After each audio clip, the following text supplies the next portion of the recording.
Hi, welcome to another edition of Soccer Punch here on the Our Media channel. My name is Jose, where today we'll be looking at some interesting debate topic, which says, that five-time Premier League winner and one of the greatest managers of all time, Pep Guardiola, has insinuated that it's not just because Manchester City have got the financial backing and muscle, but other teams such as Arsenal, Chelsea, Liverpool, and Manchester United have also got the money to spend as well. But it's his coaching intellect and acumen that makes his team quite different from the others. So the argument is that is Manchester City dominant, or are they dominating and winning all trophies because they are just spending so much money and Pep Guardiola is a checkbook manager, or it's just because he is a difference maker, because Chelsea as well, on the other hand, have spent over 1.2 billion in the transfer market, but then no trophy to show for it. So that is our interesting topic, which is up for debate. My two gentlemen are here. First to my left and also to my right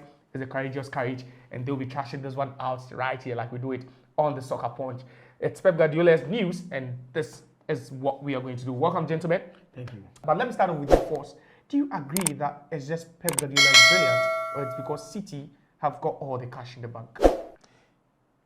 The statement that Pep Guardiola made is a hogwash, because he's trying to justify, he's trying to, lay credits to the fact that it is not money that has made City what it is. Yeah. But everybody can attest to the fact that they are being charged with 150 crimes, right? I mean, 115. 115 breaches of the what was it? The FFP, the sustainability. You see, at the end of the day, they were charged by UEFA, right? They were fined by UEFA. They were charged by UEFA. Yeah. They went to the Court of Arbitration for Sports, and they were cleared, right?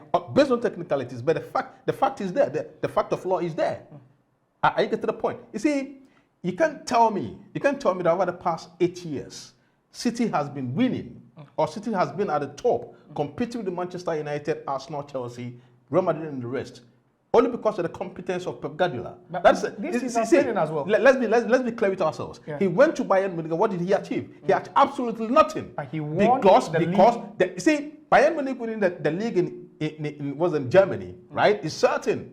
Over the past 12 years, they've been continually winning the league. But it is only Bayern Leverkusen who has broken that spectre. Yeah. What I'm trying to say over here is that without the money, without the monies from Etihad, without the monies that the Arabians have pumped into Man City, no matter the efficacy of Pep Guardiola's competence, they wouldn't have been where they are currently. I get to know, because I can tell you when Mourinho came to Chelsea in 2004, he had everything about him. He had the aura, he had the competence, he had the technical know-how. Was money the X factor? Money is the X factor. Because no matter how good a player you are, no matter how good a coach you are, you need an environment, an enabling environment that's going to push you. I get to the point. So you ask yourself, why was Chelsea so successful under Mourinho? But there was Manchester United. Because they bought players. Manchester, you see, I am not trying to delineate how competent a coach is and the amount of money they spend. What I'm trying to say is that you blend the two. But which one is the superior one? Is it? No matter how good a coach you are, you need the materials to work. Yeah. So if you have Pep Guardiola there and he doesn't have the materials, and the materials that you're going to, if you're going to go to Bayern Munich and then get the best player over there, bring him to Manchester City, you are going to go to Leipzig, bring the best player there. Are you going to buy them with peanuts? No. Because this is Man City, and these are players that are very expensive. All right. So I'm coming, please. You need the money to assemble the biggest of talents. And if you're a competent coach, and you have the kind of stars that are available at Man City, and you are not able to win, then you are disgraceful as a coach as it is. And the kind of players that he's got, that is the reason for which they are winning. All right, so per what Force is saying, then probably every coach who spends money on the player should be winning the title. But let's begin Courage. Pep Guardiola is a checkbook manager. He spends money to win trophies. But he's saying that he's also winning because he's a good manager, simply. See, it all boils down to competency. You need to be very good at the first instance. You need to be very good to spot talents. You see, there's a reason why Pep Guardiola will go into the market and then buy a rejected player by Chelsea. A player Chelsea rejected. And who's that? Kevin De Bruyne. There's a reason Pep Guardiola will buy him. But it wasn't direct from Chelsea to Manchester City. Chelsea rejected him for a fact. Okay. There's a reason Pep Guardiola again will go and then spot a talent at Aston Villa in the person of Jack Grealish and buy him for 100 million. And then same 100 million, Chelsea will go to Ukraine and then buy a sprinter. You see the differences? They buy a sprinter, a bus, or a sprinter. Eh, Someone who sprints? runs. Yes. Oh, I thought it's a car. He leaves the ball behind and then runs. He runs. Yes. Mikhailo Mudryk. He's been misfiring all season. Yeah. You see, so you need the knowledge, first of all, to be able to identify talents. You see, everyone is a prospect. Yeah. All the players are prospects. Exactly. But what makes you identify someone who is a player with big capabilities? Yeah. You see, it's for a fact. We all understand that Pep Guardiola has been coaching top clubs. But then, what has he been achieving more differently from his peers? Yeah. You go to a team like Barcelona, where he started. He didn't spend much. He didn't buy Iniesta. He didn't buy Xavi. No Lionel Messi, Pedro, Yes. Sergio Busquets. Yes. So were these players, the achievements he achieved there, were they based on net spent? Okay. No. No.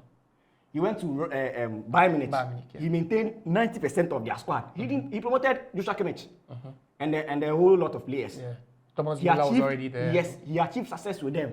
I think the only addition he did was Robert Lewandowski. Yeah. That was a free transfer.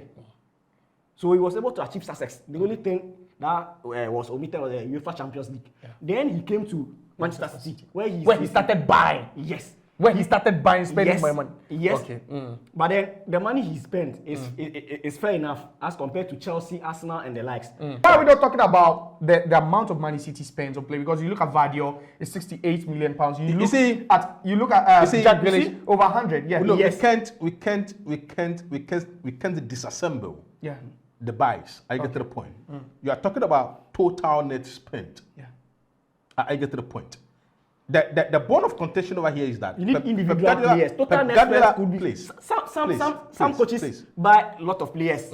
Let's say when you buy 10 players and they want to compare that 10 players to 3 players, the total net So spend you are looking at the quality Yes, so you look in at the what- quality. Yes. Total net spent is what you buy and what you sell. I get to the point. But they're not selling. That is why I'm saying that when you look at the total net spent for Man City under the tenure of Pep Guardiola, yeah. it's close to 2 billion. The total net spend. The total but net spend. I recall they sold players like Ferran Torres Yes. for close to 60 million. When you do the accounting, Zinchenko. when you do left, the the list goes accounting, on. when you do the accounting, right? That's what I'm saying, that their total net spent, meaning that when you take away, when you subtract what the they players bought they've bought and what they've they've sold, yeah, the difference. the net spend is close to 2 billion over the 8 years that Pep has been there. That's why we are trying to go down memory Yes. lane and recall all the players they've sold. You see, that's a long process. That is not even the debate. The debate is that money is not the reason for which City is where they are. And I am saying that that is a factual lie. But almost every team, top Yes. team in Europe, Has- buy players. Yes. You look at Chelsea. How much did Liverpool pay Every for top team the in time Europe buys midfielder? players. Yeah. I get How the much point. did Liverpool But pay for him? continually, City has been at the forefront of buying players, right? Yeah. In the millions of But pounds. don't you think it's because they've created a dynasty that every player wants to play for them? City has not created a dynasty. Simply, when you tell me that, let's when take it players from, want to play from for this angle, Okay. department to department. Okay. When you go to goalkeeping department, Chelsea has the highest bought goalkeeper Yeah. in the history of football. Yeah, that's Kepa. Kepa Arrizabalaga is on loan. Yeah. When you go to defense, Virgil van Dijk from Liverpool Yeah, is the that's highest. 70 million. When you go to midfield, it's Chelsea with Moise Caicedo. Caicedo and Enzo. Yes, and Enzo Fernandez. When They you have go a to Mudryk. attack, They have Mudryk. when you go to attack, there is a certain Mikhailo Mudryk. So that's money spent. Yes. So how much did Manchester City pay for a whole Erling Haaland? You It's strategic buying. It's strategic the buying. base point of the argument wrong. Okay. You might not understand that. No, but if you are talking about spending, I am then every saying team spends. every team Basically. spends. The He's point seen everything is wrong that because he wants the to point is amend that it the- to we are- satisfy no, his nobody- arguments. Nobody's amended to satisfy an Yes, argument. you want it to be in a way that will favor your argument. Please, point is that at the end of the accounting year, there's a net spent, right? Yeah. And I am saying that when you do the calculation, when you do the accounting, City over the past 8 years, under the tenure of Guardiola, has spent close to 2 billion As net spent. as net spend. Yeah. You see, a team can buy 2-3 players for 400 million pounds. Yeah. But when you calculate the net spent over the span that we are talking about, you realize that he has sold enough, right, to reduce the total net spent. But haven't they sold more than Chelsea? I believe they sold more in the last 8 years. They haven't. Okay. Over the past 8 years. So the thing is, Chelsea deals with the academy system. Okay. They have a lot of players coming from the academy, and then they All plan right. them in other teams. So that's where we draw the curtains. I don't think the fire has quenched. It looks like it's still burning red hot over here in the studios. But then it's been very, very engaging over here and very, very combative, these two pundits going head to head. What do you have to say? Do you think that City are dominating because Pep Guardiola has enough money in the bank and whenever he wants any player, he can just go for it? Or you think that it just boils down to his tactical acumen that is leading this Manchester City team to glory? You can also have your say in the comment section. But then don't forget to subscribe to our channel, our media channel. Thanks for having you, gentlemen. Thanks so much. And you out there, hope you enjoyed this edition. But don't forget to comment. Bye for now.